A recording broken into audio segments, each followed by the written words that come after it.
Once upon a time, in the northern part of the Borneo island, in a place called Sambas, in around 10th century, there was a great king called Tan Unggal.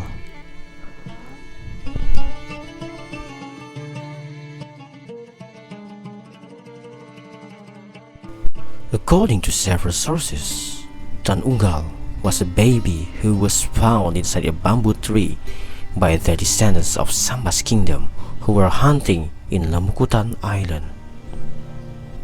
While they were hunting, one of them heard a cry of a baby, but didn't know where was exactly the source of the sound. Shh! Don't be noisy. I heard the cry of a baby, one of them said. Slowly, they came to the source of the sound and then arrived in a bamboo forest. Then, after several times look for the source, finally they found it. The source of the sound is inside one of the bamboo trees. Then they cut the bamboo carefully. They were so surprised that there is a big baby inside the bamboo.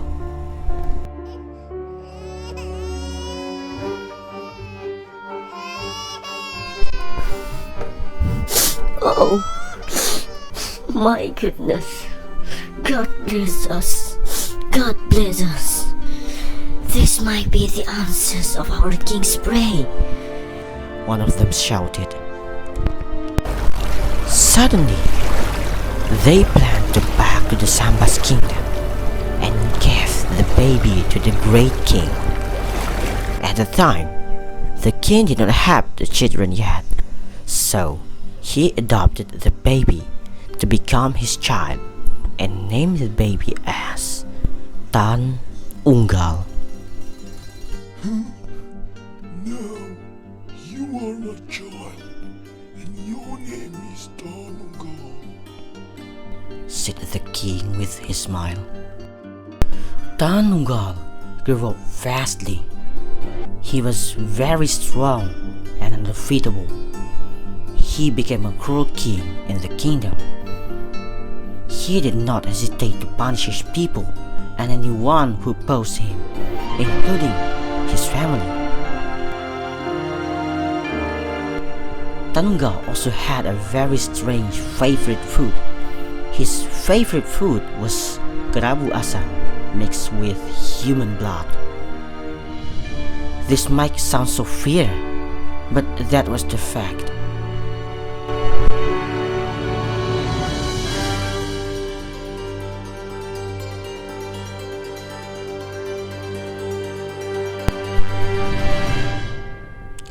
Tan Unggal had 2 children. His son is Bujang Nadi and his daughter is Darenandong. They are not allowed to communicate and interact with the people around the kingdom. Tan Unggal did not want them influenced by the negative effect by his people. They only allowed to interact each other between them as siblings and to their father. They live in separated places where Bujanadi lived in one of the buildings around the kingdom. So do Darenandong.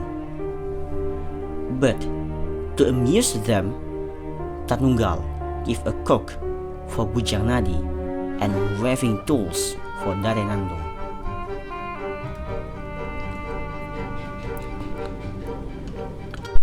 One day, they had a conversation in a park of the palace.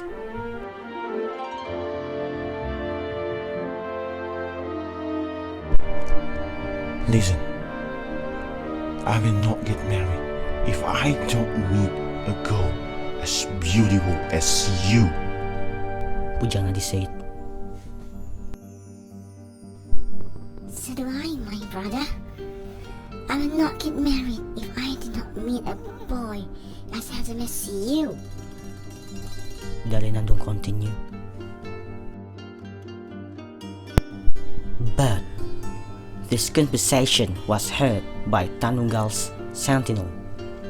So his sentinel told him that his children won't marry each other. And suddenly, with anger in his face, Tan Unggal asked his sentinel to call them. Is it true that you two love each other and plan to get married, huh? Asked Tan Unggal angrily. No, great father. That was a misunderstanding. Indeed, I love my sister, but just as siblings. It doesn't mean that I want to marry her. I know that is out of the rule. Bujanadi replied. So do I, great father. So, forgive us for this misunderstanding. Dari Nandung said. But Tan Unggal, known as very cruel king, had no excuse for any kind of miss, any kind of advice and protest, even the excuse from his own child. Bullshit! I don't believe it. You two are a great liar. Did I told you to never fall in love with your own sibling and get married? No, I hate my fate. Why was I born as your child? She is my sister. Is the only one, the only person I could interact with. So it's natural if I only love her. Because you bastard, you didn't allow us to interact to the other people.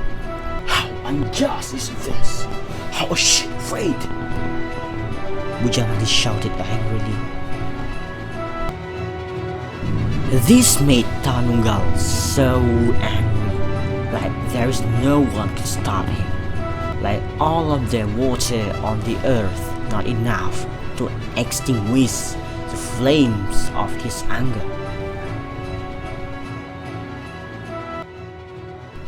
And without any consideration, he punished Pujanadi and Dari Nandung by burying them alive in one grave, somewhere around Sebudang Lake. Their grave was made by gold. Their grave is so big, like a palace in a mountain, and then a cock were inserted in their grave as a sign whether they were still alive or dead.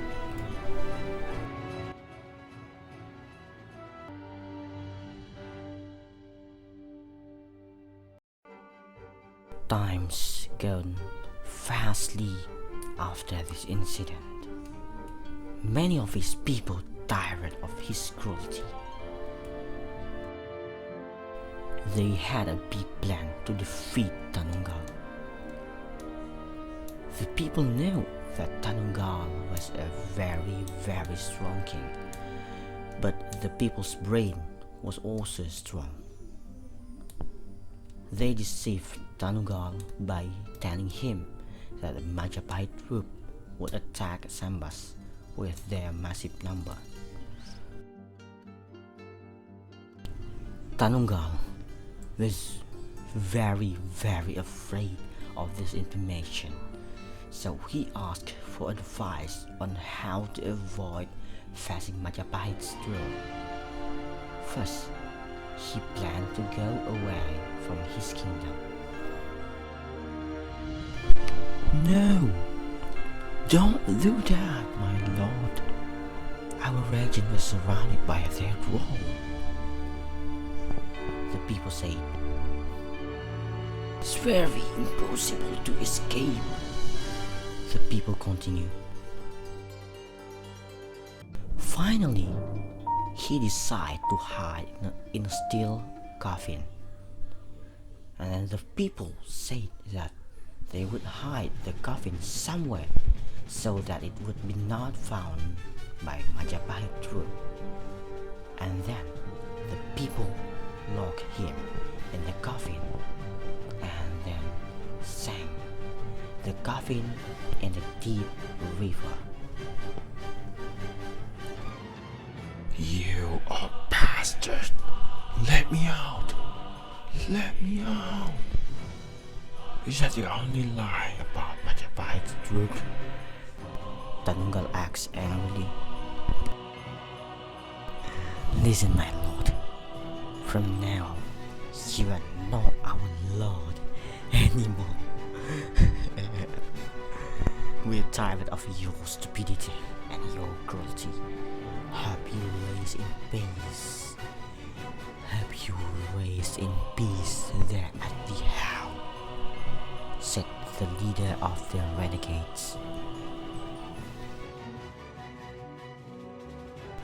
But before sinking, Tan Unggal swore,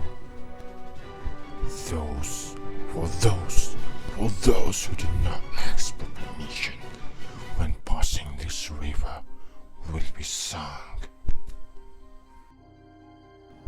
Sometimes the left remaining damnation of Tan Unggal became real. Many boats and small ships were sunk right in the place where Tan Unggal drowned down. This accident will occur on those who did not ask for permission from Tan Unggal. So, if they want to pass the river, they will say, "Oh, my lord Tan Unggal, I want to ask for permission to pass this river." Or, in Sambas language, they will say, "To Unggal, numpang lewat."